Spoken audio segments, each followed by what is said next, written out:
거지년 주제에 우리 집 돈을 훔쳐? 다시는 우리 집 문턱 밟지 마. 그날 밤 오미선 시어머니는 몰랐습니다. 자신이 방금 내쫓은 며느리가 누구인지를요. 법정에서 무릎 꿇게 될 시어머니의 이야기 지금 시작합니다. 서울 마곡동의 한 25평 아파트 거실에 따뜻한 불빛이 켜져 있었어요. 하지만 그 불빛만큼 따뜻하지 않은 공기가 식탁 위를 맴돌고 있었죠. 오후 6시 30분 저녁 식사 시간이었습니다. 식탁에는 4명이 앉아 있었어요. 상석에는 강민우의 아버지 강철수가 앉았고 그 옆에 아내 오미선이 자리했습니다. 아들 민우는 어머니 건너편에 그리고 며느리 서지아는 가장 끝자리에 앉아 있었죠. 29세의 지아는 임신 6개월이었어요. 배가 제법 불러 의자에 앉기도 조심스러웠습니다. 식탁 위에는 음식들이 정갈하게 차려져 있었어요. 된장찌개, 불고기, 시금치나물, 김치, 계란말이가 놓여 있었죠. 모두 오미선이 정성스럽게 준비한 저녁상이었습니다. 하지만 지아는 그 정성이 자신을 향한 것이 아니라는 걸 알고 있었어요. 지아나, 반찬 더 먹어. 시아버지 철수가 먼저 입을 열었습니다. 그의 목소리는 온화했어요. 지아는 고개를 숙이며 대답했죠. 감사합니다, 아버님. 그녀는 젓가락을 들어 시금치나물을 조금 집었습니다. 오미선은 며느리를 가만히 바라보고 있었어요. 그녀의 눈빛이 지안의 손놀림을 따라갔습니다. 젓가락이 반찬을 집는 모습, 밥을 뜨는 모습, 국을 뜨는 모습까지 하나하나 관찰했어요. 요즘 회사는 어때? 민우가 아내에게 물었습니다. 지아는 숟가락을 내려놓고 대답했어요. 괜찮아요. 다음 달에 출산휴가 들어가기 전까지는 재택근무하기로 했어요. 출판사가 그렇게 형편이 좋아? 오미선의 목소리가 끼어들었습니다. 요즘 출판업계가 어려운데 재택근무까지 시켜준다니 참 좋겠네. 지아는 잠시 숨을 고르고 대답했습니다. 작은 출판사지만 복지는 괜찮아요, 어머님. 목소리를 최대한 공손하게 만들었죠. 하지만 오미선은 코웃음을 쳤어요. 월급은 얼마나 받는데? 오미선이 다시 물었습니다. 이번에는 더 직접적이었어요. 지안의 손이 무릎 위에서 꽉 쥐어졌습니다. 230만 원 정도요. 우리 민우가 800만 원 넘게 버는데. 그녀는 아들을 바라보며 미소를 지었어요. 자랑스러운 표정이었죠. 그리고 다시 며느리를 봤습니다. 출산하고 나면 당분간 일 못하잖아. 그럼 우리 민우 혼자 벌어서 살아야 하는데. 식탁이 조용해졌습니다. 시아버지 철수가 가벼운 헛기침을 했어요. 민우는 고개를 숙인 채 밥만 먹고 있었죠. 아내를 보지 않았습니다. 지아는 배를 쓰다듬으며 대답했어요. 육아휴직 1년 쓰고 복직할 계획이에요. 1년? 애 키우면서 일하기 힘들던데. 우리 민우 어렸을 때 나는 10년 동안 일 안 하고 키웠어. 전업주부로 애만 봤지. 그 말에는 여러 의미가 담겨 있었어요. 나는 희생했다. 너는 그럴 생각이 없냐? 우리 손자를 제대로 키울 생각이냐는 무언의 압박이었죠. 지아는 젓가락을 내려놓았습니다. 입맛이 없어졌어요. 어머니, 요즘은 맞벌이 부부가 대부분이에요. 민우가 조심스럽게 어머니를 향해 말했습니다. 하지만 목소리에 힘이 없었어요. 오미선은 아들을 쏘아봤죠. 내가 뭘 알아? 애 키우는 게 얼마나 힘든데 직장 다니면서 애를 제대로 키울 수 있겠어? 그녀의 목소리가 조금 높아졌습니다. 민우는 입을 다물었어요. 더 이상 반박하지 않았죠. 지아는 남편을 바라봤습니다. 민우는 여전히 고개를 숙이고 있었어요. 그의 어깨가 움츠러들어 있었죠. 3년 전 결혼할 때의 그 사람이 맞나 싶었습니다. 결혼 전에는 자신을 지켜주겠다고 어떤 일이 있어도 편히 되어주겠다고 말했던 사람이요. 저녁 식사가 끝났습니다. 지아는 일어나서 설거지를 하려고 했어요. 하지만 오미선이 손을 저었죠. 괜찮아, 내가 할게. 임신했는데 무리하지 마. 말은 친절했지만 눈빛은 차갑게 식어 있었습니다. 지아는 거실 소파에 앉았어요. 민우는 방으로 들어가 노트북을 켰죠. 회사 일을 한다는 핑계였습니다. 시아버지는 TV 리모컨을 들고 뉴스를 켰어요. 지아는 혼자 남겨진 기분이었습니다. 부엌에서 설거지하는 소리가 들렸어요. 그릇 부딪히는 소리, 물 흐르는 소리가 거실까지 전해졌죠. 지아나, 물 좀 줘. 시아버지가 말했습니다. 지아는 일어나서 부엌으로 갔어요. 냉장고에서 정수기 물을 따라 컵에 담았죠. 시아버지에게 건넸습니다. 고마워, 며느리. 오미선이 설거지를 마치고 나왔어요. 앞치마를 벗으며 지안을 쳐다봤죠. 지안아, 부모님은 무슨 일 한다고 하셨지? 갑작스러운 질문이었습니다. 아버지는 공무원이세요. 거짓말은 아니었습니다. 대법원장도 넓게 보면 공무원이었으니까요. 어머니는 일찍 돌아가셨어요. 공무원? 오미선이 되물었습니다. 무슨 공무원? 그녀의 눈빛이 날카로워졌어요. 마치 뭔가를 캐내려는 것처럼요. 그냥 법원 쪽 일을 하세요. 지아는 최대한 모호하게 대답했습니다. 아버지 정체를 밝히고 싶지 않았어요. 법원? 몇 급이신데? 지아는 대답하지 않았습니다. 그저 미소만 지었죠. 오미선은 혀를 찼어요. 말 안 하는 거 보니 별거 아닌가 보네. 그 말이 가슴을 찔렀습니다. 하지만 지아는 표정을 관리했어요. 죄송해요. 어머님, 저 좀 피곤해서 먼저 들어가도 될까요? 그래, 들어가. 오미선의 대답은 무뚝뚝했습니다. 지아는 일어나서 방으로 향했어요. 문을 열고 들어가니 민우가 노트북 앞에 앉아 있었습니다. 하지만 화면에는 회사 서류가 아니라 유튜브가 켜져 있었어요. 당신 어머니가 자꾸 나한테. 지안이 말을 꺼내려 했습니다. 하지만 민우가 손을 들어 제지했어요. 알아, 엄마가 원래 그래. 조금만 참아. 조금만? 지안의 목소리가 떨렸습니다. 결혼한 지 3년인데 뭘 참아? 3년 동안 계속 참았어. 민우는 대답하지 않았습니다. 노트북 화면만 바라보고 있었어요. 지아는 침대에 누웠습니다. 배가 무거워 옆으로 누워야 했어요. 베개를 끌어안으며 눈을 감았죠. 그날 밤은 길었습니다. 지아는 잠들지 못했어요. 옆에서 민우는 이미 잠들어 있었어요. 지아는 천천히 일어났습니다.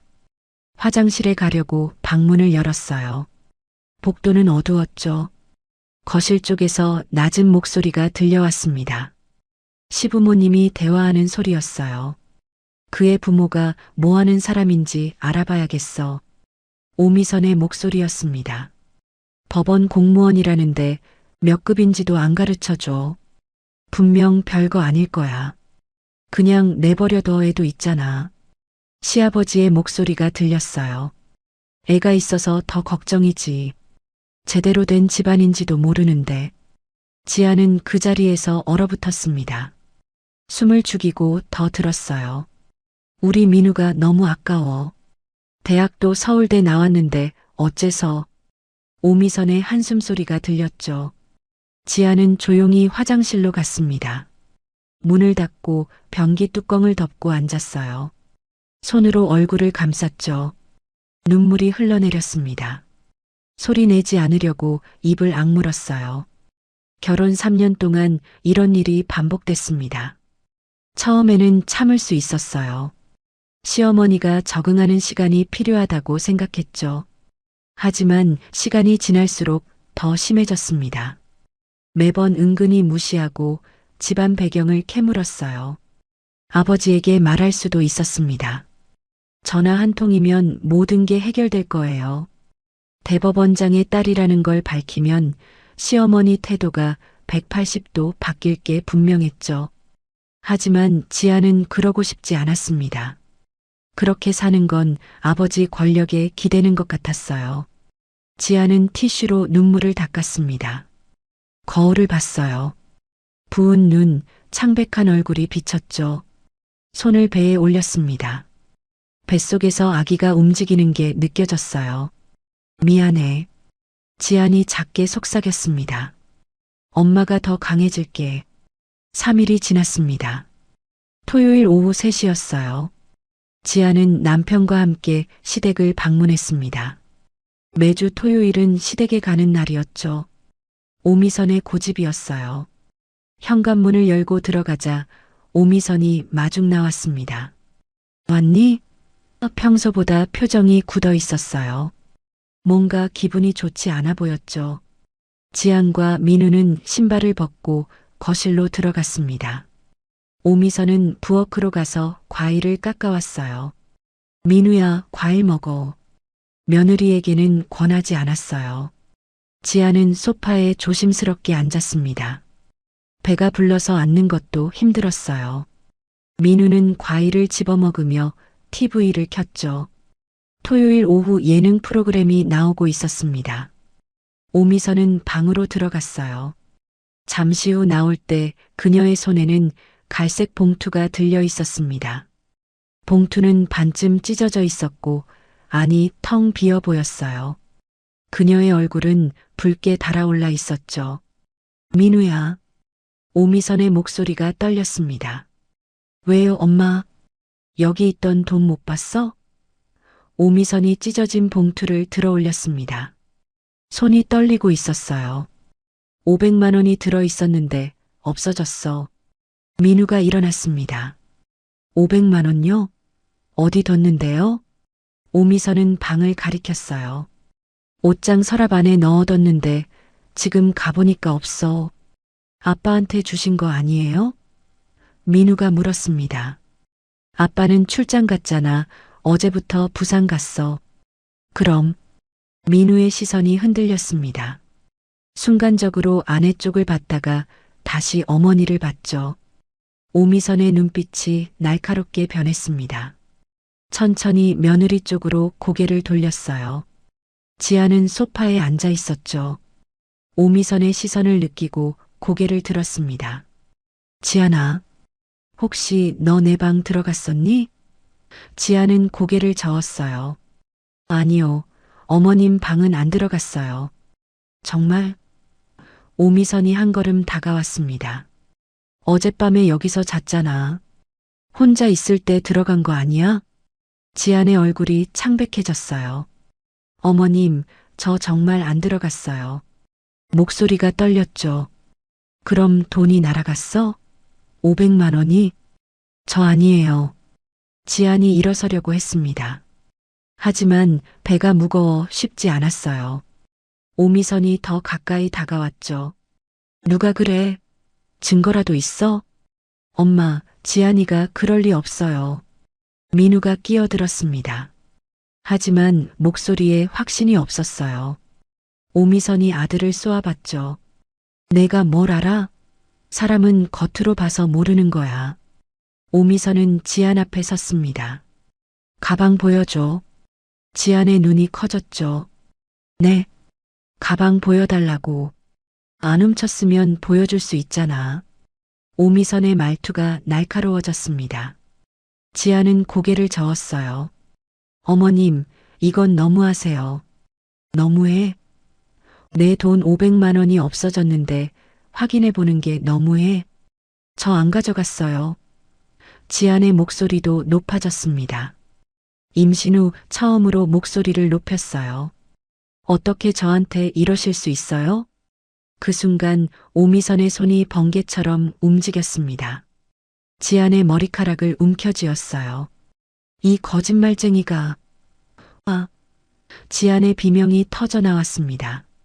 오미선은 며느리의 머리채를 잡은 채 현관 쪽으로 끌고 갔습니다. 엄마, 민우가 소리쳤습니다. 하지만 어머니를 막지 못했어요. 오미선의 힘은 놀라울 정도로 강했죠. 지안의 발이 바닥에 질질 끌렸습니다. 슬리퍼가 벗겨져 거실 한가운데 떨어졌어요. 제발 어머님. 지안이 애원했습니다. 현관문이 거칠게 열렸습니다. 차가운 복도 공기가 얼굴을 때렸어요.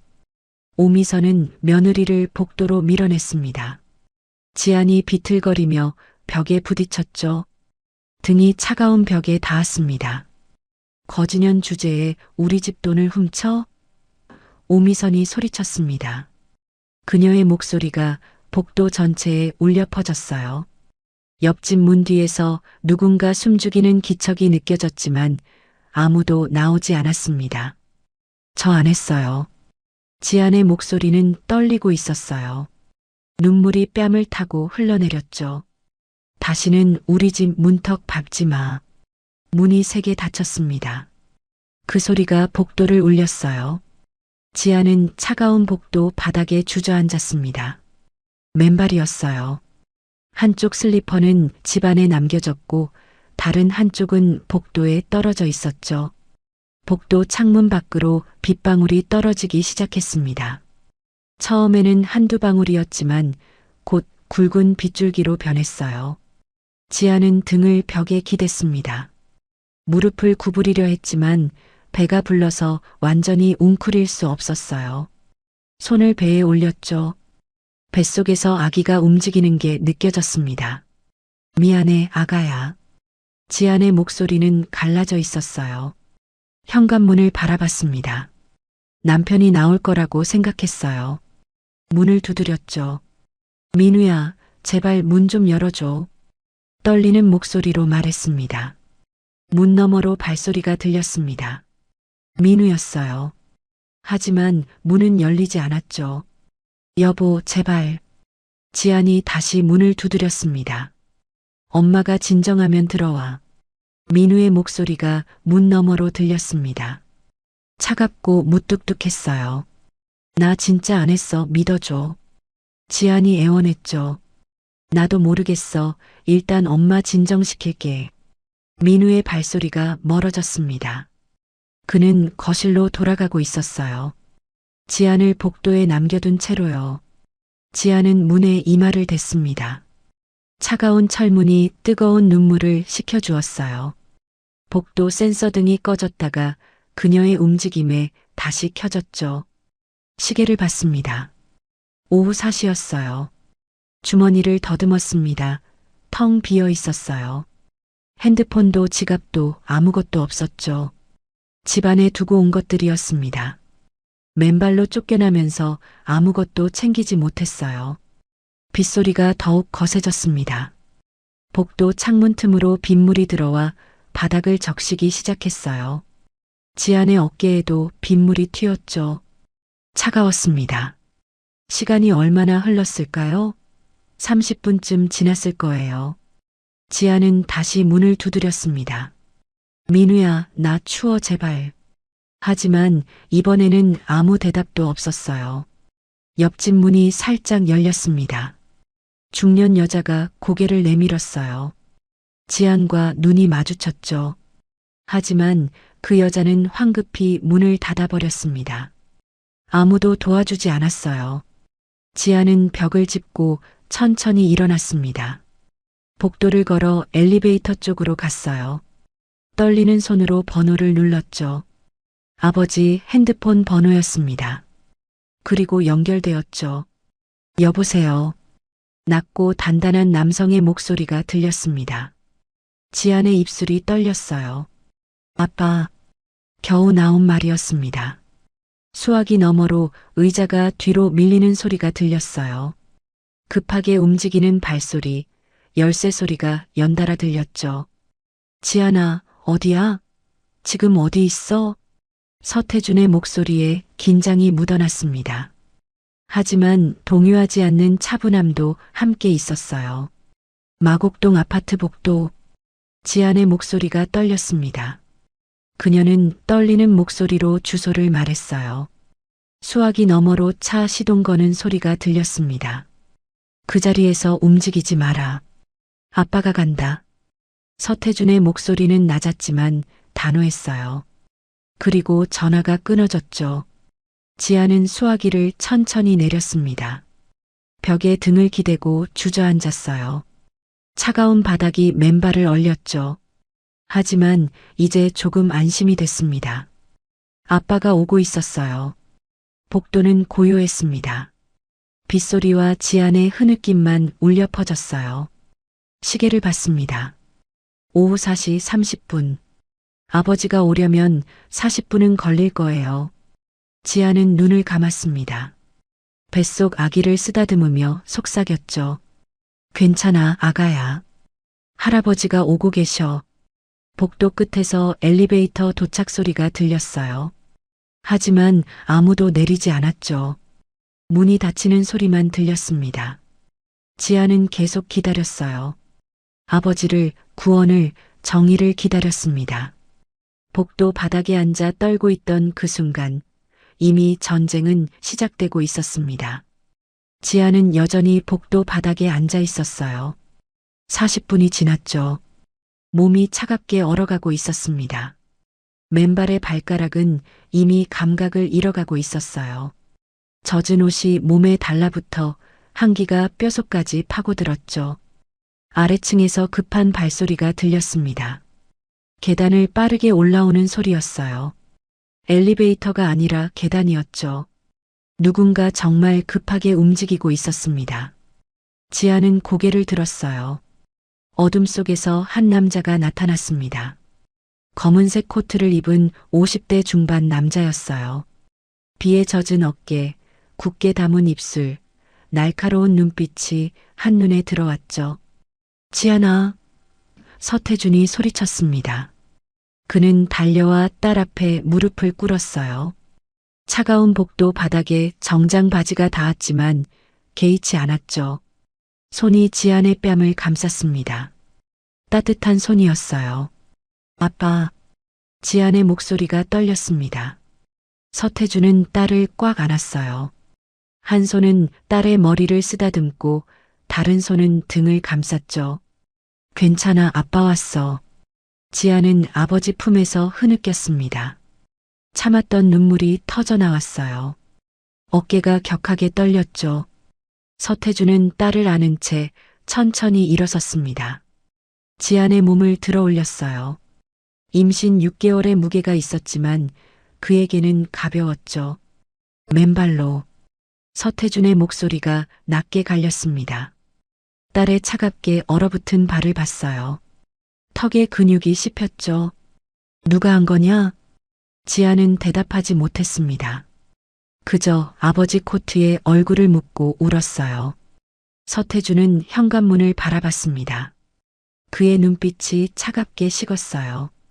30년 법조계에서 수많은 범죄자를 마주했지만 지금만큼 분노한 적은 없었습니다. 가자. 서태준이 말했습니다. 1층 로비에 검은색 세단이 대기하고 있었습니다. 기사가 급히 뒷문을 열었어요. 서태준은 지안을 조심스럽게 뒷좌석에 앉혔습니다. 차 안은 따뜻했어요. 히터가 켜져 있었죠. 담요. 서태준이 말했습니다. 기사가 트렁크에서 담요를 꺼내왔어요. 회색 캐시미어 담요였죠. 서태준은 딸의 어깨에 담요를 덮어줬습니다. 그리고 딸의 차가운 발을 자신의 두 손으로 감쌌어요. 병원 갑니까? 기사가 물었습니다. 서태준은 고개를 끄덕였어요. 서울대병원 응급실로. 차가 출발했습니다. 빗줄기를 뚫고 달렸어요. 서태준은 딸의 손을 잡고 있었습니다. 지안의 손은 차갑게 얼어 있었죠. 아빠가 미안하다. 내가 알았어야 했는데. 아빠 잘못 아니에요. 지안이 작게 말했습니다. 차는 20분 만에 병원에 도착했습니다. 응급실 입구에 휠체어가 대기하고 있었어요. 서태준이 미리 연락해 둔 것이었죠. 지안을 휠체어에 앉혔습니다. 응급실 안은 밝고 분주했어요. 의료진이 즉시 지안을 진료실로 데려갔습니다. 담당 의사가 나왔어요. 40대 여성 의사였죠. 임신 몇 개월이십니까? 의사가 물었습니다. 6개월입니다. 아기 상태부터 확인하겠습니다. 심박수 정상입니다. 아기는 괜찮아 보입니다. 지안의 눈에서 안도의 눈물이 흘렀습니다. 서태준도 깊게 숨을 내쉬었어요. 의사는 계속 검사했습니다. 하지만 산모께서 스트레스를 많이 받으셨네요. 입원해야 합니까? 최소 2, 3일은 관찰이 필요합니다. 조기 진통 위험이 있습니다. 서태준은 즉시 결정했어요. VIP 병실로 부탁합니다. 의사가 잠시 서태준을 쳐다봤죠. 보호자분이시죠? 아버지입니다. 제 딸이 폭행을 당했습니다.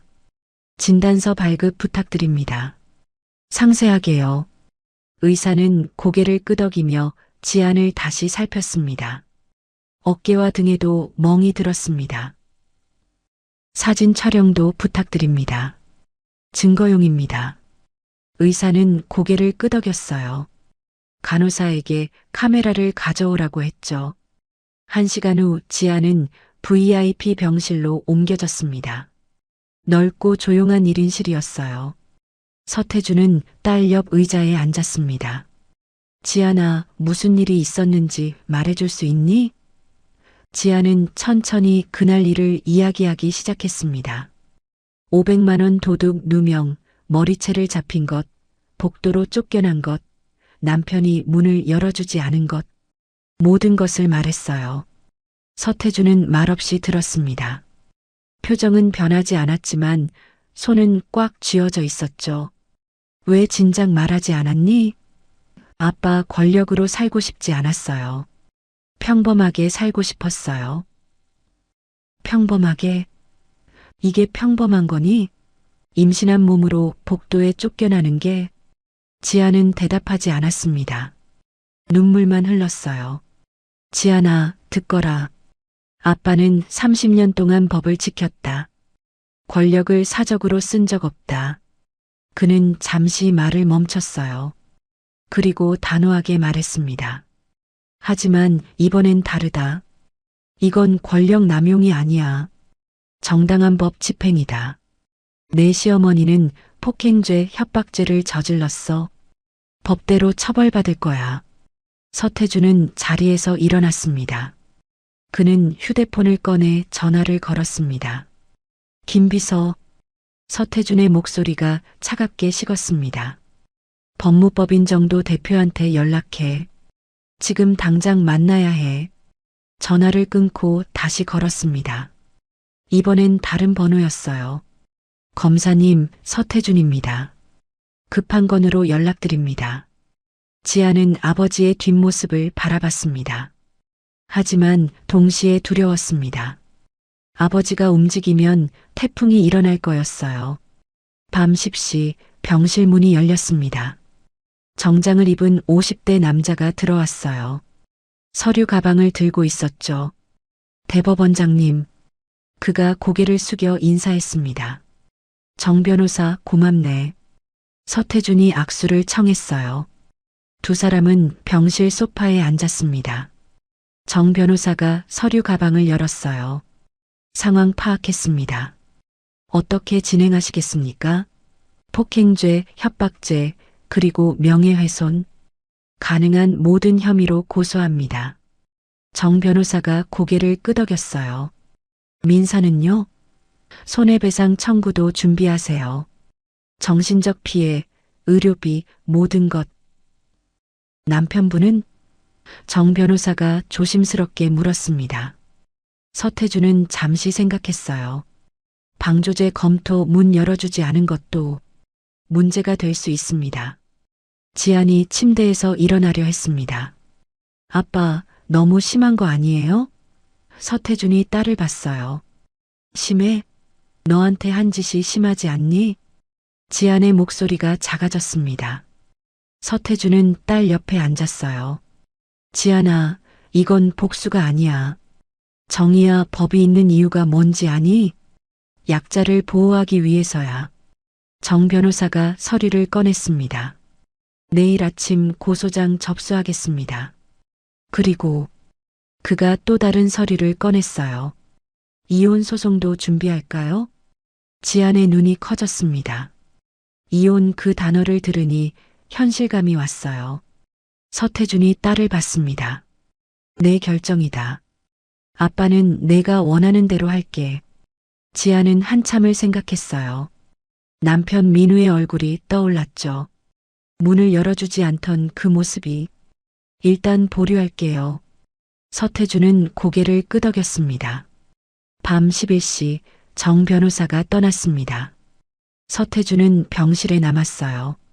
딸 옆 의자에 앉아서 밤을 새웠죠. 지안이 잠든 후에도 그는 깨어 있었습니다. 창밖을 바라보며 내일을 준비했어요. 새벽 3시 서태준은 휴대폰을 다시 꺼냈습니다. 문자를 보냈어요. 김비서 CCTV 영상 확보, 아파트 관리사무소 협조 요청, 경비원 연락처 파악, 그리고 또 다른 문자를 보냈습니다. 언론 대응 준비. 하지만 먼저 움직이지 마. 법적 절차 완료 후 자연스럽게 흘러가게. 새벽 5시 서태준은 병실 소파에서 잠깐 눈을 붙였습니다. 하지만 깊이 잠들지 않았어요. 아침 9시 서울 서초구 법무법인 정도 사무실이었습니다. 30층 건물의 20층 통유리창 너머로 서울 시내가 한눈에 보였어요. 회의실에는 5명이 앉아 있었습니다. 정 변호사가 가운데 앉아 있었고 양옆으로 젊은 변호사 2명이 자리했어요. 맞은편에는 서태준과 비서 김 과장이 앉아 있었죠. 테이블 위에는 서류들이 정갈하게 정리되어 있었습니다. 고소장 접수 완료했습니다. 폭행, 협박, 명예훼손 혐의로 오미선 씨를 고소했습니다. CCTV는? 서태준이 물었습니다. 확보했습니다. 젊은 변호사 한 명이 노트북을 열었어요. 화면에 영상이 재생되기 시작했죠. 아파트 복도였습니다. 시간은 전날 오후 3시 47분. 150호 현관문이 열리고 오미선이 지안의 머리채를 잡고 나오는 장면이 선명하게 보였어요. 지안이 바닥에 쓰러지는 모습, 맨발로 복도에 남겨지는 장면까지 모두 녹화되어 있었죠. 자기 딸이 그렇게 당하는 모습을 보는 건 고통스러웠죠. 이 정도면 증거로 충분합니다. 경비원 진술도 확보했습니다. 또 다른 젊은 변호사가 말했어요. 이덕수 씨, 58세. 그날 밤 복도에서 피해자를 목격했고 의료 기록은? 서태준이 물었습니다. 진단서 여기 있습니다. 두피 타박상, 어깨 밑 등 부위 멍, 심리적 외상 진단명은 폭행에 의한 상해입니다. 서태준은 서류를 하나씩 검토했습니다. 30년 법조 경력의 눈으로 빈틈을 찾았어요. 완벽하네요. 내일 피의자 소환 통지가 나갑니다. 정 변호사가 말했어요. 경찰서에서 1차 조사가 있을 겁니다. 언론은? 서태준이 물었습니다. 김 비서가 태블릿을 켰어요. 아직 보도 없습니다. 하지만 경찰서에 고소장이 접수되면서 내부적으로 소문이 돌기 시작했습니다. 소문? 내 대법원장 딸 폭행 사건이라는 게 알려지면서 조만간 언론에 노출될 것 같습니다. 서태준은 잠시 생각했어요. 막지 마세요. 자연스럽게 흘러가게 두세요. 우리가 먼저 언론 플레이하는 건 아닙니다. 하지만 물어보면 사실대로 답하세요. 강서구 아파트 150호였습니다. 오미선은 거실 소파에 앉아 있었어요. 어제부터 잠을 못 잤죠. 며느리를 쫓아낸 일이 자꾸 떠올랐습니다. 처음에는 후회하지 않았어요. 도둑년을 쫓아낸 건 당연하다고 생각했죠. 하지만 밤새도록 아들 민우가 불안해하는 모습을 보면서 조금씩 불안해지기 시작했습니다. 엄마, 지안이한테 전화했는데 안 받아요. 그래. 오미선은 무뚝뚝하게 대답했습니다. 하지만 속으로는 조금 찝찝했어요. 혹시 뭔 일 생긴 거 아니야? 하는 생각이 들었죠. 띵동. 초인종이 울렸습니다. 오미선이 일어나 인터폰 화면을 봤어요. 정장을 입은 남자 2명이서 있었습니다. 누구세요?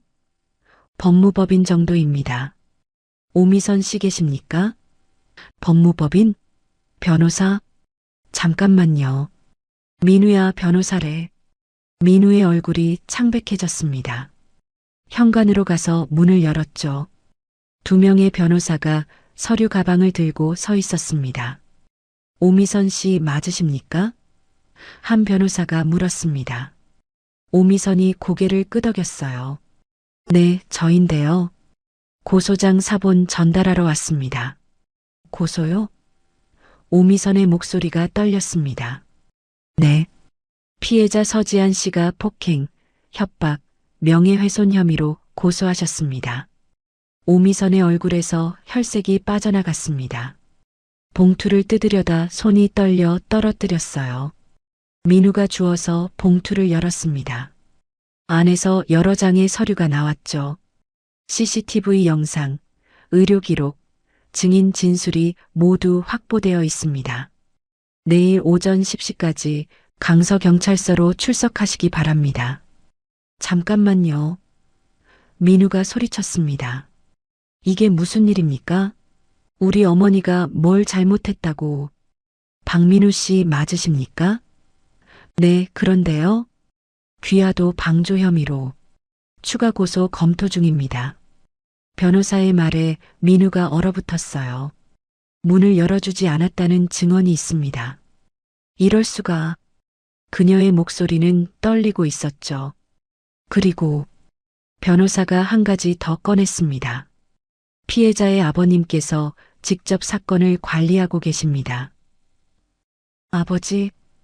민우가 물었습니다. 지안이 아버지가 누구신데요? 변호사는 대법원장 서태준 님이십니다. 정적이 흘렀습니다. 오미선과 민우는 말을 잃었어요.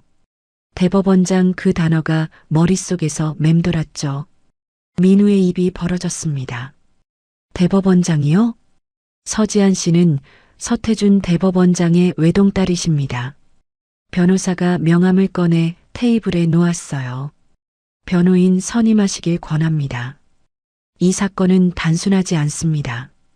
변호사들은 고개를 숙여 인사하고 돌아섰습니다. 민우가 황급히 따라 나갔어요. 잠깐만요. 이거 오해예요. 우리 어머니가. 하지만 변호사들은 이미 엘리베이터를 타고 있었습니다. 문이 닫히면서 민우의 모습이 사라졌어요. 민우는 현관으로 돌아왔습니다. 어머니는 여전히 바닥에 앉아 있었죠. 엄마, 지안이가 대법원장 딸이었어요? 오미선은 대답하지 않았습니다. 손에 든 서류를 멍하니 바라보고 있었어요. 내가 대법원장 딸을. 오미선의 목소리가 갈라졌어요. 민우도 소파에 주저앉았습니다. 두 손으로 머리를 감쌌죠.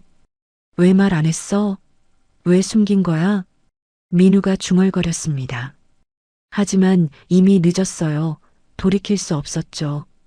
휴대폰이 울렸습니다. 민우의 휴대폰이었어요. 화면을 보니 회사 상사였습니다. 전화를 받았어요. 네, 부장님. 민우 씨, 지금 당장 회사 와요. 부장의 목소리가 급했습니다. 무슨 일이에요? 인터넷 봐요. 지금 난리 났어요. 전화가 끊어졌습니다. 민우는 급히 포털 사이트를 켰어요. 메인 화면에 속보가 떠 있었죠. 대법원장 딸 폭행 사건, 시어머니 고소, 임신 6개월 며느리 복도에 내쫓아 CCTV 포착. 서태준 대법원장 딸 시댁 폭행 피해 고소 민우의 손이 떨렸습니다. 기사를 클릭했어요. 내용을 읽으면서 얼굴이 점점 창백해졌죠. CCTV 사진이 첨부되어 있었습니다. 모자이크 처리되어 있었지만 아파트 복도가 선명했어요. 댓글 창을 봤습니다. 수백 개의 댓글이 달려 있었어요. 임신한 며느리를 복도에, 시어머니 감옥 가야 한다. 맨발로 쫓아냈다며? 정말 끔찍하다. 대법원장 딸인 줄 모르고 함부로 했네. 이제 법정에서 무릎 꿇겠네. TV 리모컨을 집어들었죠. 뉴스 채널을 켰습니다. 마침 이 사건을 다루고 있었어요. 대법원장 딸 폭행 사건으로 법조계가 술렁이고 있습니다. 앵커의 목소리가 거실을 채웠어요. 피해자는 임신 6개월이었으며 시어머니로부터 폭행을 당한 후 복도에 내쫓긴 것으로 알려졌습니다. 화면이 바뀌었습니다. 법률 전문가가 나와 분석하고 있었어요. 이 사건은 단순 가정 폭력이 아닙니다. CCTV 영상, 의료 기록이 모두 확보되어 있어 입증이 쉬울 것으로 보입니다. 오미선은 리모컨을 떨어뜨렸습니다. 화면을 멍하니 바라보고 있었어요. 앵커가 계속 말하고 있었죠. 대법원장이 직접 사건을 관리하고 있다는 점에서 법조계의 관심이 집중되고 있습니다. 휴대폰이 또 울렸습니다. 이번엔 오미선의 휴대폰이었어요. 화면을 보니 동생이었습니다. 전화를 받지 않았죠. 곧 문자가 왔어요. 언니 뉴스 봤어. 이게 무슨 일이야? 전화 좀 해. 다른 친구, 또 다른 친구, 친척들 모두가 전화하고 있었어요. 오미선은 휴대폰 전원을 껐습니다. 화면이 꺼지면서 거실이 조금 어두워졌어요. TV에서만 빛이 나오고 있었죠. 뉴스는 계속되고 있었습니다. 피의자는 내일 경찰 조사를 받을 예정입니다. 그리고 오미선은 그 폭풍의 한가운데 서 있었습니다. 다음 날 오전 9시 30분입니다. 강서경찰서 2층 조사실이었어요. 형광등 불빛이 차갑게 빛나는 작은 방이었죠. 회색 테이블 하나와 의자 4개가 전부였습니다. 벽에는 진실만을 말하십시오라는 문구가 붙어 있었어요. 오미선은 테이블 한쪽에 앉아 있었습니다. 그녀 옆에는 급히 선임한 변호사 최 변호사가 앉아 있었어요.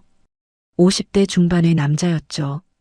어젯밤 민우가 지인 소개로 겨우 구한 변호사였습니다. 시간당 50만 원이라는 비용에 놀랐지만 선택의 여지가 없었어요. 맞은편에는 강력팀 박 형사가 앉아 있었습니다. 40대 초반 날카로운 눈빛의 남자였어요. 그는 앞에 놓인 서류를 천천히 넘기고 있었죠. 그 옆에는 여성 형사 김 형사가 노트북을 열고 있었습니다. 진술 시작하겠습니다. 박 형사가 녹음기를 켰어요. 빨간 불이 들어왔습니다. 피의자 오미선 씨, 본인 맞습니까? 네. 오미선의 목소리는 떨리고 있었어요. 밤새 잠을 못 자서 눈가가 푹 꺼져 있었죠. 손은 무릎 위에서 계속 떨고 있었습니다. 귀하의 자택에서 며느리 서지한 씨를 폭행한 사실이 있습니까? 박 형사의 질문은 직설적이었어요. 오미선은 최 변호사를 봤습니다. 변호사가 작게 고개를 끄덕였어요. 네, 있습니다. 오미선이 작은 목소리로 대답했죠. 폭행의 정도를 설명해 주십시오. 머리카락을 잡았습니다. 그리고 현관 밖으로. 복도로 밀어냈다는 뜻입니까? 네. 오미선의 눈에서 눈물이 흘러내렸어요. 하지만 때린 건 아니에요. 그냥 머리를 잡고. 김 형사가 노트북을 돌렸습니다. 화면에 CCTV 영상이 재생되기 시작했어요. 오미선이 지안의 머리채를 잡고 끌고 나오는 장면이 선명하게 보였죠. 오미선은 화면을 보고 고개를 돌렸습니다. 차마 볼 수가 없었어요. 피해자는 당시 임신 6개월이었습니다. 박 형사가 말했어요. 이 사실을 알고 있었습니까? 알고 있었습니다. 오미선의 목소리가 더욱 작아졌죠. 하지만 저는 제 돈이 없어져서 500만 원 도난 사건 말씀이십니까? 박 형사가 서류를 넘겼어요. 그 돈에 대해 설명해 주십시오. 오미선은 떨리는 목소리로 설명했습니다. 옷장 서랍에 넣어뒀는데 없어졌어요. 며느리가 전날 밤 우리 집에서 잤고, 그래서 의심이. 증거가 있었습니까? 박 형사의 눈빛이 날카로워졌어요. 피해자가 그 돈을 가져갔다는 증거 말입니다. 오미선은 대답하지 못했습니다. 최 변호사가 끼어들었어요. 의뢰인은 정황상 의심스러웠을 뿐입니다. 정황? CCTV를 확인해 봤습니까? 집안 곳곳에 CCTV가 있던데요. 오미선의 얼굴이 창백해졌습니다. 집안 CCTV. 그걸 확인할 생각을 못했어요. 저는 확인 안 하셨죠? 박 형사가 서류를 꺼냈어요. 저희가 확인했습니다. 피해자는 어머님 방에 단 한 번도 들어가지 않았습니다. 오히려 화장실 가는 것 외에는 거실 소파에만 앉아 계셨더군요. 오미선은 말을 잃었습니다. 최 변호사도 당황한 표정을 지었어요. 그럼 돈은 어디로? 그건 저희 관할이 아닙니다. 박 형사가 차갑게 말했어요. 중요한 건 피의자가 아무 증거 없이 임신한 며느리를 폭행하고 집 밖으로 내쫓았다는 사실입니다. 김 형사가 또 다른 서류를 꺼냈습니다. 피해자 진단서입니다. 두피 타박상, 어깨 밑 등 부위 멍, 급성 스트레스 장애 진단을 받았습니다. 오미선은 손으로 얼굴을 감쌌어요. 저는 그럴 의도가 그냥 화가 나서 임신한 사람을 복도에 내쫓으셨다는 말씀입니까? 박 형사의 목소리에 냉소가 묻어났어요. 그것도 맨발로요. 조사실 문이 열렸습니다. 한 형사가 들어와 박 형사 귀에 뭔가 속삭였어요. 박 형사의 눈빛이 변했죠. 잠깐 나갔다 오겠습니다. 박 형사가 나간 후 오미선은 최 변호사를 봤습니다. 어떻게 되는 거예요? 떨리는 목소리로 물었어요. 솔직히 말씀드리면 최 변호사가 한숨을 쉬었습니다. 상황이 좋지 않습니다.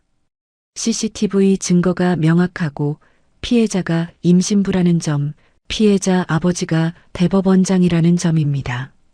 최 변호사가 서류를 덮으며 말했죠. 이 사건은 절대 쉽게 끝나지 않을 겁니다. 10분 후 박 형사가 돌아왔습니다. 그의 손에는 또 다른 서류가 들려 있었어요. 추가 진술 받겠습니다. 피의자의 남편 박철수 씨에 대해 아십니까? 네, 제 남편인데요. 오미선이 대답했습니다. 왜요? 남편분께서 부산 출장 중이셨죠? 네, 그렇습니다. 박 형사가 서류를 펼쳤어요. 그럼 500만 원은 언제 서랍에 넣으신 겁니까? 오미선이 멈칫했습니다. 그건 남편분 출장 전이군요. 박 형사가 고개를 끄덕였어요. 그런데 이상하네요. 남편분께서는 그 돈에 대해 전혀 모른다고 하시던데요. 오미선의 눈이 커졌습니다. 뭐라고요? 아까 남편분께 전화로 확인했습니다. 500만 원이라는 큰 돈을 서랍에 넣어뒀다면 당연히 남편도 아실 텐데 전혀 모르신다고 하시더군요. 박 형사의 눈빛이 날카로워졌어요.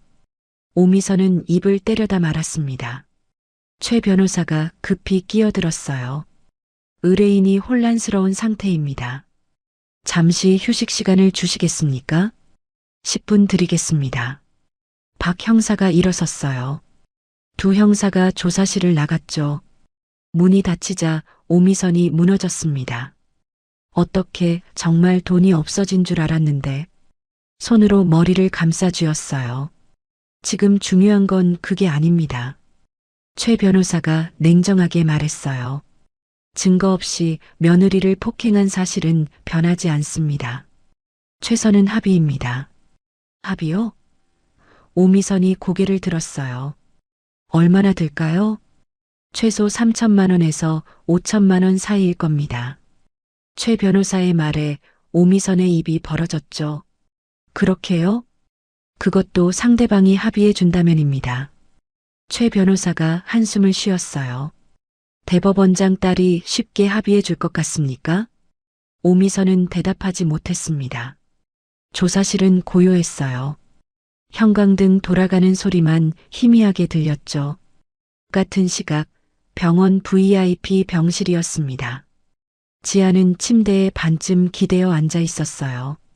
얼굴색이 조금 돌아온 것 같았죠. 서태준이 옆 의자에 앉아 태블릿을 보고 있었습니다. 아빠, 합의하면 안 될까요? 서태준이 고개를 들었습니다. 왜 그런 생각을 하니? 이렇게까지 하면 지안의 목소리가 작아졌어요. 민우가 힘들어질 것 같아서. 민우? 서태준의 눈빛이 차갑게 식었어요. 그 사람은 너를 복도에 혼자 내버려뒀어. 문도 열어주지 않았고. 하지만 지안이 배를 쓰다듬었습니다. 이 아이 아버지예요. 서태준은 한참을 딸을 바라봤습니다. 그리고 천천히 말했어요. 지안아, 아빠가 30년 동안 법을 공부하고 지켰어. 그 과정에서 깨달은 게 있다. 법은 약자를 보호하기 위해 있어. 내가 지금 양보하면 다른 며느리들도 똑같은 일을 당할 거야. 내가 싸워야 다른 사람들도 싸울 용기를 얻어. 지안의 눈에서 눈물이 흘렀습니다. 서태준이 딸의 손을 잡았어요. 그리고 민우에 대해서는 내가 결정해. 아빠는 내 결정을 존중할게. 병실 문이 노크 소리와 함께 열렸습니다. 정 변호사가 들어왔어요. 대법원장님, 보고 드릴 게 있습니다. 말씀하세요. 서태준이 말했습니다. 정 변호사는 지안을 보고 잠시 망설였어요. 여기서 말씀드려도 될까요? 괜찮습니다. 경찰 조사 결과가 나왔습니다. 피의자 진술이 모순투성이더군요. 어떻게? 서태준이 물었습니다. 500만 원 도난에 대한 증거가 전혀 없습니다. 오히려 집안 CCTV를 보니 피해자는 시어머니 방에 들어가지도 않았습니다. 역시 자신은 아무것도 하지 않았어요. 오미선이 그냥 의심한 것뿐이었죠. 그리고 피의자 남편도 그 돈에 대해 모른다고 합니다. 500만 원이라는 큰 돈을 서랍에 넣어뒀다면 당연히 알아야 하는데 말이죠. 그럼 처음부터 돈이 없었다는 뜻인가요? 지안이 물었습니다. 가능성이 높습니다. 정 변호사가 고개를 끄덕였어요. 아니면 다른 곳에 두고 잊어버렸거나요. 어쨌든 피해자를 도둑으로 모는 명확한 근거가 전혀 없었습니다. 지안은 주먹을 꽉 쥐었습니다. 아무 이유 없이 도둑 취급을 받았던 거예요. 그것도 임신한 몸으로요. 합의 제안이 들어올 겁니다. 하지만 제 생각에는 거절하세요. 이 사건은 합의로 끝날 게 아닙니다. 3일이 지났습니다. 오미선의 일상은 완전히 무너져 있었어요. 월요일 아침 10시 그녀는 거실 소파에 앉아 TV를 보고 있었습니다. 아니, 보고 있다기보다는 멍하니 화면을 응시하고 있었죠. 뉴스는 여전히 이 사건을 다루고 있었어요. 대법원장 딸 폭행 사건, 검찰 송치 예정. 자막이 화면 아래를 가로질렀습니다. 휴대폰이 울렸습니다. 친구 영희였어요. 오미선은 전화를 받지 않았죠. 어제 영희와 통화했을 때가 떠올랐어요. 미선아, 나 미안한데. 우리 다음 주 모임 내가 빠지면 안 될까? 다른 언니들이 좀 불편해하더라고. 불편? 내가 뭘 잘못했다고? 그게 아니라 뉴스 나온 사람이랑 같이 있으면 우리도 좀 알지? 20년 친구였어요. 같이 등산도 다니고 여행도 갔던 사이였죠. 하지만 이제는 그녀마저 등을 돌렸습니다. 초인종이 울렸습니다. 오미선이 일어나 인터폰을 봤어요. 택배 기사였죠. 문을 열자 택배 기사가 상자를 내밀었습니다. 오미선 씨 맞으시죠? 네. 오미선이 상자를 받으려 하자 택배 기사가 움찔했어요. 오미선을 위아래로 훑어봤죠. 저 그 뉴스에 나온 오미선은 상자를 받고 황급히 문을 닫았습니다. 등을 문에 기대고 숨을 고르며 눈을 감았어요. 택배 기사마저 자신을 알아봤습니다. 거실로 돌아와 휴대폰을 들었어요. 포털 사이트를 열었죠. 자신의 이름을 검색했습니다. 수천 개의 기사와 댓글이 쏟아져 나왔어요. 임신부 폭행한 시어머니, 실형 받아야. 대법원장 딸 사건, 국민청원 10만 돌파. 가정폭력 처벌 강화해야. 댓글을 읽기 시작했습니다. 하지만 5개도 못 읽고 휴대폰을 내려놓았어요. 모두 자신을 비난하고 있었죠. 괴물, 악마, 인간 말종 같은 단어들이 가득했습니다. 오후 2시 민우가 집에 돌아왔습니다. 평소 같으면 회사에 있을 시간이었어요. 현관문을 열고 들어오는 그의 모습이 수척해 보였죠. 머리는 헝클어져 있었고 넥타이는 풀려 있었습니다. 민우야? 회사는? 민우는 대답하지 않고 소파에 털썩 앉았습니다. 두 손으로 얼굴을 감쌌어요. 어깨가 떨리기 시작했죠. 민우야, 무슨 일이야? 해고됐어요. 민우의 목소리가 갈라졌습니다. 오늘 아침에 인사팀에서 불러서 오미선의 다리에서 힘이 빠졌습니다. 뭐라고? 회사 이미지에 타격이 간다고. 민우가 주먹을 쥐었어요. SNS에 우리 회사 이름까지 나오면서 항해 전화가 빗발친대요. 고객사에서도 나를 빼라고 했대요. 오미선은 아들 옆에 앉았습니다. 그럼 어떻게 해? 모르겠어요. 7년 다닌 회사인데. 이력서에 해고 사유 쓰면 아무데도 안 받아줄 거예요. 휴대폰이 울렸습니다. 민우의 휴대폰이었어요. 화면을 보니 은행이라고 떠 있었죠. 민우가 전화를 받았습니다. 네, 박민우입니다. 전화기 너머로 은행 직원의 목소리가 들렸습니다. 대출 상환에 대해 말씀드리려고요. 민우의 얼굴이 더욱 창백해졌어요. 네, 알겠습니다. 전화를 끊고 오미선을 받습니다. 주택담보대출 일시상환 요구가 들어왔대요. 얼마? 오미선이 떨리는 목소리로 물었어요. 2억입니다. 민우의 대답에 오미선은 말을 잃었죠. 직장을 잃으면서 신용등급이 떨어졌나 봐요. 은행에서 위험 고객으로 분류됐대요. 오미선은 손으로 입을 막았습니다. 2억. 어디서 그런 돈을 구하죠? 집을 팔아야 할 판이었어요. 엄마. 이거 다 엄마 때문이에요. 왜 그랬어요? 왜 증거도 없이 지안이를 그렇게 대한 거예요? 나는 정말 돈이 없어진 줄. 오미선의 변명이 힘없이 흘러나왔어요. 확인이나 하셨어요? 민우가 소리를 높였습니다. CCTV라도 봤어요? 아무것도 안 하고 그냥 의심만 한 거잖아요. 미안해. 엄마가 잘못했어. 미안하다고 다 되는 줄 알아요? 민우가 자리에서 벌떡 일어났습니다. 내 직장, 내 집, 내 아내 다 잃었어요. 미안하다는 말로 이게 돌아와요? 민우는 방으로 들어가 문을 쾅 닫아버렸습니다. 오미선은 거실에 혼자 남겨졌어요. 텅 빈 거실에 그녀의 흐느낌만 울려 퍼졌죠. 저녁 7시 남편 철수가 출장에서 돌아왔습니다. 현관문을 열고 들어온 그의 표정은 굳어 있었어요. 가방을 바닥에 내려놓으며 거실을 둘러봤죠. 여보, 나 좀 봐. 철수가 돌아섰습니다. 그의 얼굴에는 지친 기색이 역력했어요. 뭘 봐? 이미 다 봤어. 무슨 말이야? 오미선이 물었습니다. 회사에서 잘렸어. 철수의 말에 오미선의 눈이 커졌어요.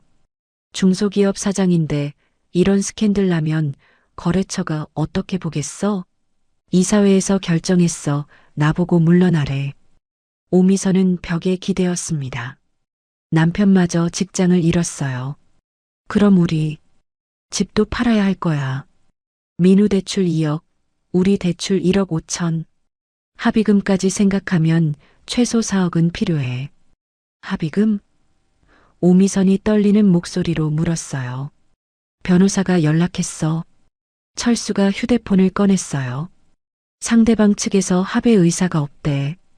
재판까지 갈 거래. 재판? 오미선의 다리에서 힘이 빠졌습니다. 그럼 징역을? 실형 나올 수도 있어.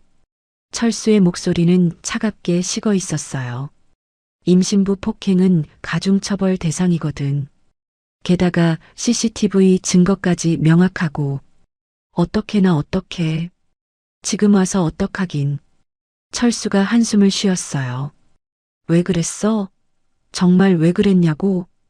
오미선은 대답하지 못했습니다. 그저 울기만 했어요. 거실에 혼자 남은 오미선은 창밖을 바라봤어요. 지안에게 전화를 걸려고 했어요. 하지만 번호를 누르다 멈췄죠. 뭐라고 말해야 할까요? 미안하다고? 용서해달라고? 결국 전화를 걸지 못했습니다. 휴대폰을 테이블 위에 내려놓았어요. 화면이 꺼지면서 거실이 어두워졌죠. 시계를 봤습니다. 밤 9시였어요.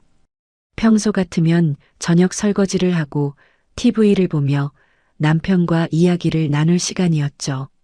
하지만 지금은 모든 게 멈춰 있었습니다. 친구들은 연락을 끊었고 가족은 뿔뿔이 흩어졌고 집은 팔아야 할 처지였어요. 왜 그랬을까? 오미선이 중얼거렸습니다. 정말 왜? 하지만 이미 늦었어요. 시간은 되돌릴 수 없었죠. 그날 오후 머리채를 잡았던 그 순간을 돌이킬 수는 없었습니다. 이제 남은 건 그 대가를 치르는 것뿐이었어요. 법정으로 가는 날이 하루하루 다가오고 있었죠. 그리고 그곳에서 그녀는 무릎을 꿇게 될 것입니다. 2주가 지났습니다. 서울중앙지방법원 317호 법정. 방청석은 사람들로 가득 차 있었습니다.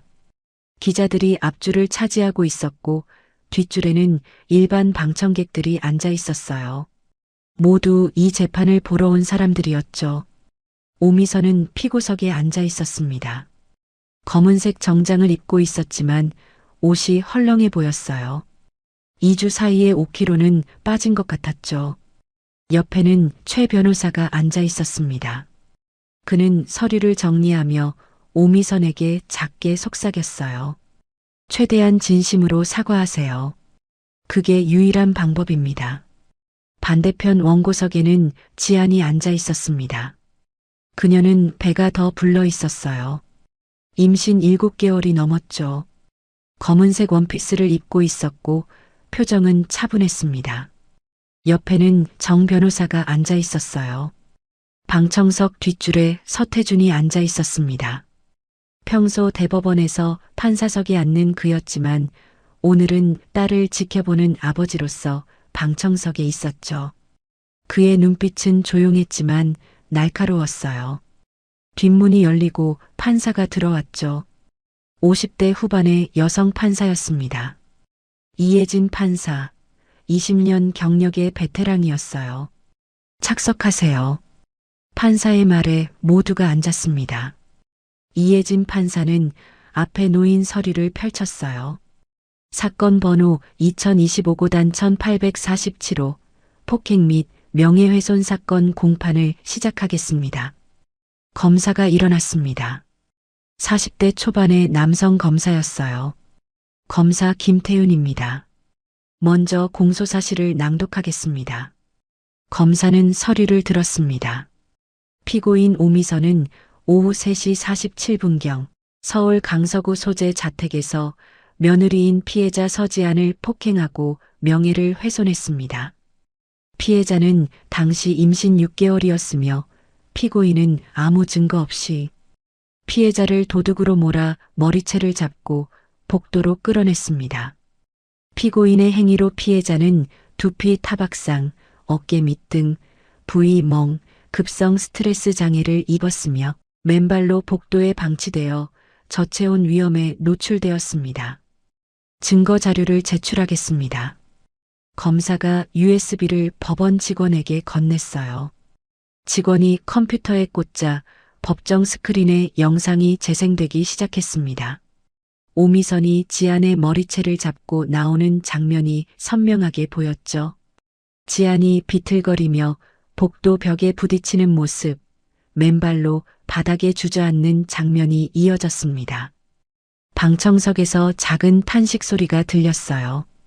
기자들이 부지런히 메모를 하고 있었죠. 오미선은 스크린을 볼 수 없었습니다. 검사가 다시 말했어요.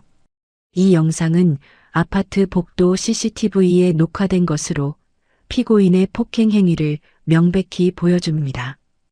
이혜진 판사가 오미선을 봤습니다. 피고인, 이 영상에 대해 할 말 있습니까? 오미선이 천천히 고개를 들었어요. 목소리는 떨리고 있었죠. 죄송합니다. 피고인의 진술을 듣겠습니다. 판사가 말했습니다. 정말 제 돈이 없어진 줄 알았습니다. 그래서 화가 나서, 하지만 변명의 여지가 없습니다. 제가 잘못했습니다. 증거는 확인했습니까? 판사가 물었어요. 아니요. CCTV도 확인 안 했고 그냥 의심만 했습니다. 피해자는 임신 6개월이었습니다. 알고 있었습니까? 알고 있었습니다. 오미선의 눈에서 눈물이 흘러내렸습니다. 그래서 더욱 죄송합니다. 제가 정말... 검사가 끼어들었습니다. 재판장님, 추가 증인 신청합니다. 피해자 측 증인 경비원 이덕수 씨를 신청합니다. 허가합니다. 판사가 고개를 끄덕였어요. 법정 뒷문이 열렸습니다. 경비원 복장을 한 50대 후반 남자가 들어왔어요. 이덕수였죠. 그는 증인석으로 걸어가 선서를 했습니다. 증인, 저녁에 무엇을 목격했는지 말씀해 주십시오. 검사가 물었어요. 덕수는 천천히 말하기 시작했습니다. 오후 5시쯤이었습니다. 순찰을 돌다가 15층 복도에서 임신한 여성분을 봤어요. 맨발로 바닥에 앉아 계셨습니다. 그때 피해자의 상태는 어땠습니까? 검사가 물었어요. 매우 안 좋았습니다. 덕수의 목소리에 안타까움이 묻어났어요. 온몸이 떨리고 있었고 옷이 젖어 있었습니다. 복도 창문 틈으로 빗물이 들어와서요. 담요를 들였는데 손이 얼음장같이 차가웠습니다. 피해자가 뭐라고 했습니까? 아무 말도 안 하셨어요. 그냥 우시기만 하셨습니다. 덕수가 지안을 바라봤어요. 제 딸이 그랬다면 정말 못 봤을 겁니다. 방청석이 술렁였습니다. 오미선은 두 손으로 얼굴을 감쌌어요. 어깨가 떨리기 시작했죠. 원고 측 증인 신청합니다. 정 변호사가 일어섰습니다.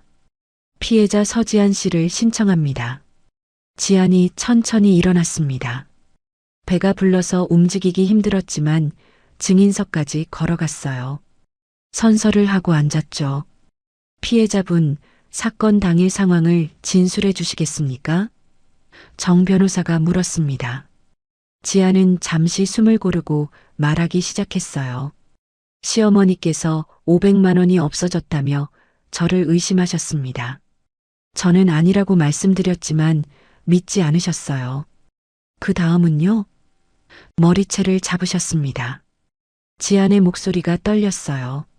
저는 임신 중이라 저항할 수 없었고 배를 보호하느라 손을 쓸 수가 없었습니다. 복도로 끌려나갔고 문이 닫혔습니다. 남편분은요? 지안의 눈에서 눈물이 흘렀습니다. 문을 열어주지 않으셨어요. 제가 아무리 두드려도 제발 열어달라고 했지만 법정이 다시 조용해졌습니다. 판사도 검사도 방청객들도 모두 지안을 바라보고 있었어요. 그때 무슨 생각을 하셨습니까? 정 변호사가 조심스럽게 물었습니다. 지안은 배를 쓰다듬으며 대답했어요. 제 아기가 죽을 수도 있다고 생각했습니다. 너무 추웠고 몸이 떨려서 조기진통이 올까봐 무서웠어요. 방청석 뒷줄에서 서태준이 눈을 감았습니다. 주먹을 꽉 쥐고 있었어요. 피고인에게 하고 싶은 말씀이 있습니까? 정 변호사가 마지막으로 물었습니다. 지안은 오미선을 바라봤어요. 지안이 천천히 말했어요. 저는 3년 동안 좋은 며느리가 되려고 노력했습니다. 무시당해도 참았고 무례한 말을 들어도 웃었습니다. 지안의 목소리는 떨리고 있었지만 단호했어요. 하지만 제가 아무리 노력해도 어머님 눈에는 거지였나 봅니다. 저는 용서할 수 없습니다. 제게 한 일도 제 아기를 위험에 빠뜨린 것도 법이 대신 판단해 주시길 바랍니다. 지안이 증인석에서 내려왔습니다. 정 변호사가 그녀를 부축해 원고석으로 돌아갔어요. 이혜진 판사가 오미선을 봤습니다. 피고인, 최후 진술하시겠습니까? 판사석을 향해 고개를 숙였죠. 그리고 천천히 무릎을 꿇었습니다. 피고인, 최 변호사가 놀라 오미선을 일으키려 했어요. 하지만 오미선은 무릎을 꿇은 채 말했습니다. 죄송합니다. 오미선의 목소리가 법정에 울려 퍼졌어요. 정말 죄송합니다. 변명의 여지가 없습니다. 제가 지안이에게 그리고 제 손주에게 용서받지 못할 짓을 했습니다. 눈물이 바닥에 떨어졌습니다. 3년 동안 며느리를 사람으로 대하지 않았습니다. 거지라고 불렀고 무시했고 결국 때리고 쫓아냈습니다. 저는 괴물이었습니다. 판사가 오미선을 조용히 바라봤어요. 일어나십시오. 오미선이 천천히 일어났습니다. 다리가 후들거렸지만 간신히 섰어요. 판사는 망치를 들어 올렸습니다. 피고인 오미선, 폭행 및 명예훼손 혐의에 대해 유죄를 선고합니다. 판사의 목소리가 법정을 채웠어요. 임신부를 대상으로 한 폭행은 가중처벌 대상이며 아무 증거 없이 도둑으로 모는 행위는 명백한 명예훼손입니다. 또 망치가 내려쳤습니다. 징역 2년, 집행유예 3년을 선고하며 사회봉사 300시간, 피해자에게 손해배상 5천만 원을 명합니다. 오미선의 다리에서 힘이 빠졌습니다. 최 변호사가 급히 붙잡았어요. 방청석이 술렁이기 시작했죠. 또한 피고인은 가정폭력 예방 교육 100시간을 이수해야 하며 집행유예 기간 동안 피해자에게 접근할 수 없습니다. 판사가 마지막으로 말했어요. 재판을 마치겠습니다. 여러분의 솔직한 의견을 댓글로 남겨주시면 정성스런 답글 남기겠습니다.